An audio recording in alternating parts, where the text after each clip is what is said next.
In this video, I'm going to pull back the curtain on my YouTube analytics and show you how this channel has grown over the last year since I recently passed 1,000 subscribers. Especially when I was first starting my channel, but also to this day, I always appreciate it when YouTube creators show their analytics and show their channel growth and show their numbers, since it's very helpful because it's not always clear how a channel is growing or what actually works for particular channel niches. And I value transparency a lot since it's one of the main sort of themes of my channel, so I definitely want to use the opportunity to show you guys behind the scenes. And as a follow-up to last week, I'll be announcing a winner to the 1,000 subscribers giveaway, so be sure to stick around for that. But before I jump over to my computer and show you guys the numbers, just want to introduce myself for anyone who's new to the channel. My name's Jack Duffley. I'm a 23-year-old real estate investor and soon-to-be attorney, and on this channel I cover a variety of topics as they relate to personal finance and investing. So if you like that sort of content, be sure to have a look around the channel, and if you like what you see, be sure to subscribe. Anyways, let's get into the numbers and show you guys my path to 1,000 subscribers. So here we are at my channel analytics page. I actually just crossed 1,100 subscribers yesterday, so I gained an additional 100 subscribers in less than a week, which is the fastest I've ever gained 100 subscribers, which is awesome. You want to see that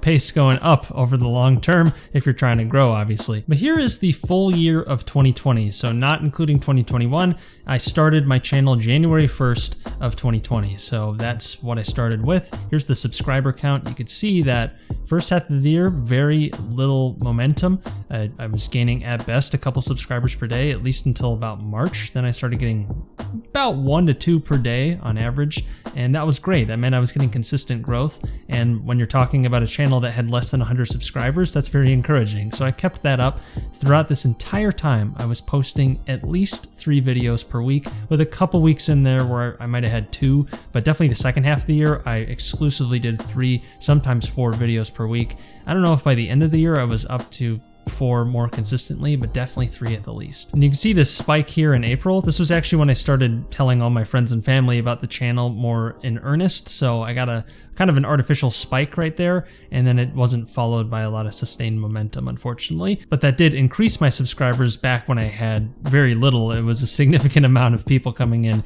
to check out the channel, which was great, but it really took a while for the algorithm to start pushing my content a little bit more. I have yet to have a truly viral video. At most, I have a few that have gotten me a couple thousand views, but no video has gotten over 10,000 or into the 100,000s of views. That has not happened for me, and I think I've made pretty good content, but I just have to keep trying to make it better and better, and with each video I release, it's another chance to get that viral video, or a video that gets a lot more views over the long run. I'll get to that in a second, but I have a couple videos that have gotten really consistent views every single day for the first time pretty much since I started my channel. I put those out, I think, in December of 2020, and that has really carried into the year. I'll get into that. But what's interesting about this subscriber growth is that even when I was small, it was around a 25% growth rate each month in my subscribers, and that has kept up pretty much as my channel has grown slowly but surely.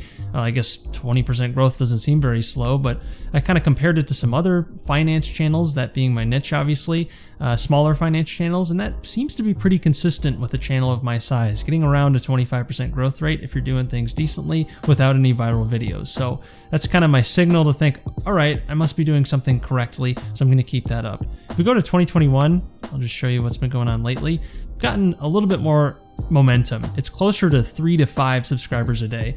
And really in the last couple months, it's more like 6 per day, which is awesome. So it's continually going up each day, whereas last year, most of the year, it was 1 to 2 subscribers a day. This year, it's been closer to 5 to 6 every single day, which is awesome. And in the last couple days, I've gotten closer to 20, so I've had a video do really well, and I've been doing some more collaborations. Going back to 2020, one thing I will say about views and watch time, this is not public views, this is all views on my channel, and I did run some ads towards the end of the summer for my real estate agent business, so that kind of inflated my views a little bit, not too much, but my watch hours are not actually this high in 2020. It was, I think, closer to about 1,000. So just keep that in mind. It's not all organic watch hours and views, which is what counts towards monetization. If we go down here, that's this number here. You can see I'm still only at 2,200 hours over the last 365 days, which is what counts towards monetization. I'm aiming to try and get there within the next 2 months or so, as long as my channel keeps growing, but at worst I should monetize by the end of the year, which would be great. It would make it so I could spend more money on the YouTube channel, or at least justify spending more of it since I'd have a real income coming in from it, and in getting more equipment and potentially in hiring people to help with videos so I could produce more of them. Lots of opportunities come with income, clearly. So trying to get there sooner rather than later. So I just got to keep putting out more content. But back to 2021, as you can see, over half of my watch hours counting towards monetization are in the last 3 months. So that's a big deal. It shows how I'm gaining more and more momentum on watch hours. I obviously have a lot more videos out now. I think I just crossed 200 uploads in the last couple weeks. So I have 200 videos out there, and they're all collecting views, or more like some of them are collecting views. And the more of those I have out there, it's more chances for views and watch time and subscribers to join the channel. I do want to point out this spike right here. This was when I did my Study With Me live streams when I was studying for the bar exam. I got a ton of watch hours in a single day with only about 100 or 200 views per each live stream, because those live streams were like 8 hours, some 3 to 8 hours for the range I had there. And you could kind of call this like a cheap way to get watch hours, I suppose. But I did notice my channel did not do very well in the week or two after that. I don't know if that's a coincidence or not, but when I did 3 or 4 live streams, I don't even know how many I did exactly. I think I did 3 that really didn't align with the rest of my channel very much, but were just showing that, hey, I'm studying for the bar exam, I'm not really doing other content, and I wanted to kind of test how to use a live stream as well. But it got me a lot of watch hours, but very temporary. They haven't really gotten views after that, but something to keep in mind. I'm not sure if YouTube prefers pushing watch hours in the short term towards live streams. It could be something to mix in the future. I definitely want to do more live streams as I continue moving along with my channel, especially as it comes to question and answer sessions and that sort of stuff to get more engagement. Since now that I'm at 1,000 subscribers, I now have a community tab, which is great. If we go over to my channel page and just sort by most popular, you can see what my most popular videos are. This first one is my channel preview, which is kind of my hook video. If you subscribe, there's a high likelihood that you actually subscribed on this video on the homepage. It's this one right here, this Achieving Financial Independence, where I'm writing to the YouTube gods. Back when I only had 12 subscribers, so that's pretty awesome that I'm at where I'm at now.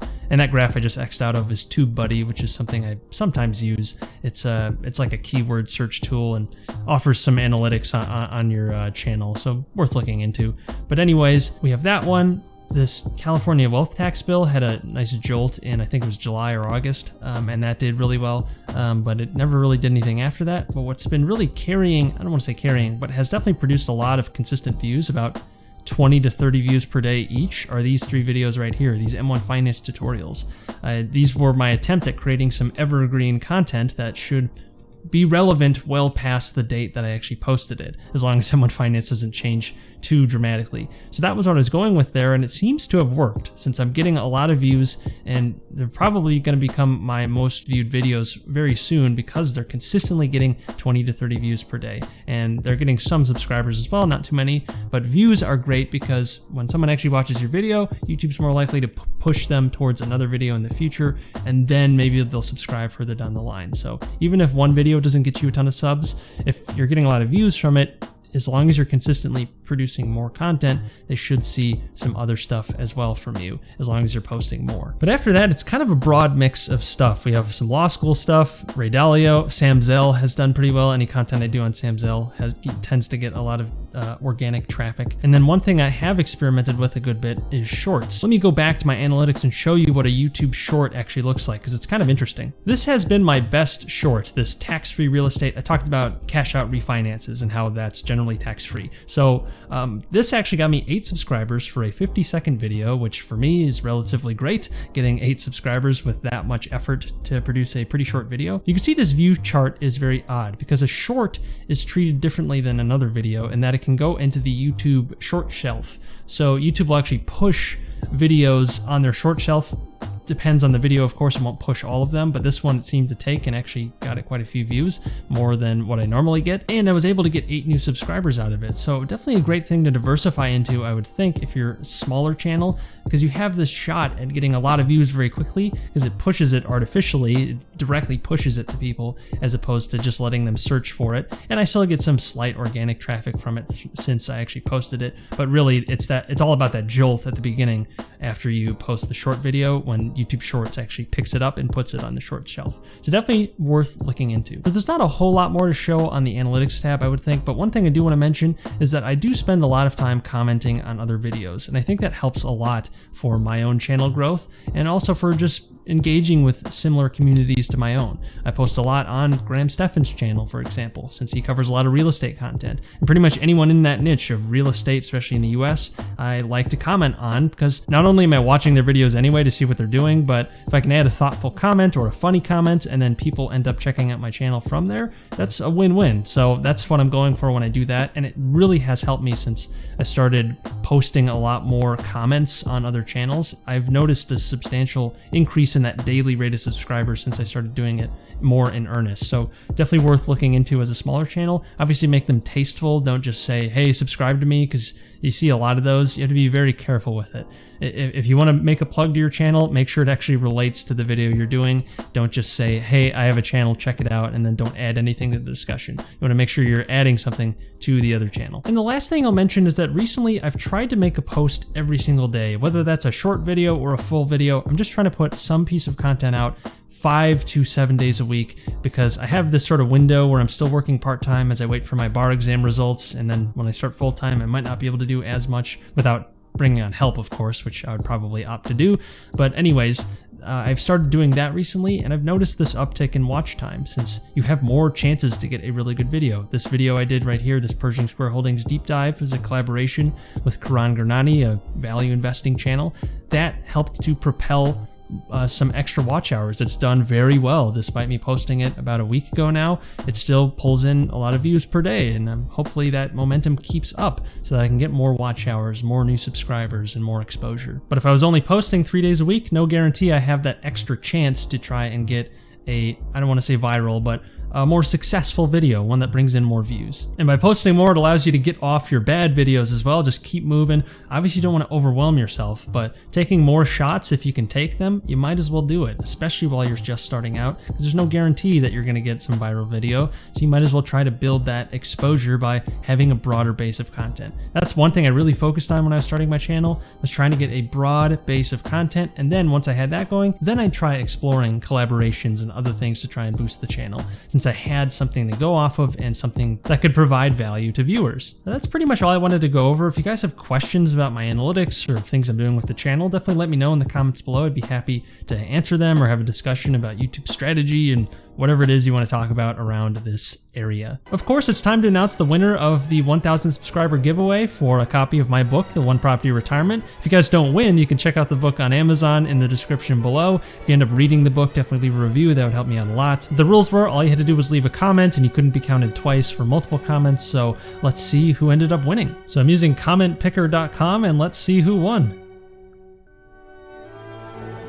Congrats to Jake Spradlin, if I'm saying that correctly. If not, I apologize. But he says, congrats, Jack. Found you through Graham's comment section, like I was saying before, but been enjoying your content for a while now, especially the net worth updates. Well, thank you, Jake. I appreciate that. And you just won a copy of my book, so be sure to reach out on one of my socials so I can get your address so I can actually mail the book to you. That's pretty much all I've got for today. If you found this video informative or if you value this transparency, then definitely leave a like below, since that would help the channel out a lot. And be sure to subscribe, since I put out new videos every single week and wouldn't want you guys to miss out. But until next time, take care.